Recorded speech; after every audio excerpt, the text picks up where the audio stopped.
Magandang hapon mga kaporman. Narito po ako ngayon sa project namin dito sa Rosario, Batangas. Ito po sa bago pong ginagawa po namin dito sa Rosario. I-update ko lang po yung aming pong update ng trabaho po dito, kung nasaan na po tayo.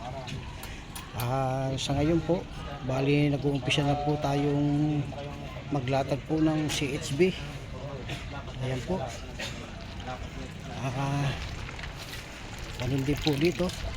Bali naghuhukay na po para po sa hollow block na pundasyon ng hollow block. Ayan po. Bali mga nakaprepare na po lahat yung mga gagamitin para sa hollow block. Ayan po. Ayan. Tapos ito po, susundan na rin po ng buhos ito para malatagan po ng hollow block. Ayan po. Bali pang-apat na araw pa lang po tayo dito ngayon.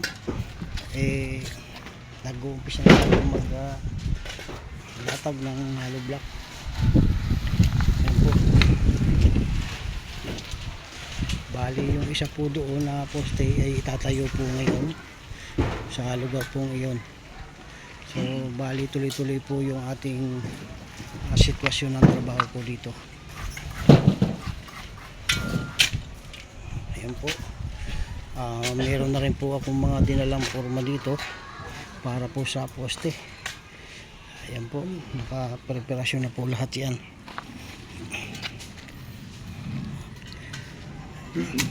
Ayan, okay po tayo para tuloy-tuloy po yung paglagay po ng parilya sa hollow block. Ayan po.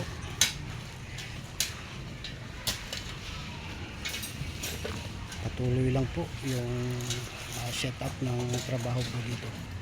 Maraming salamat po mga kaporman. Hihingi lang po ako ng isang like, pakishare po at pakipalo. Salamat po.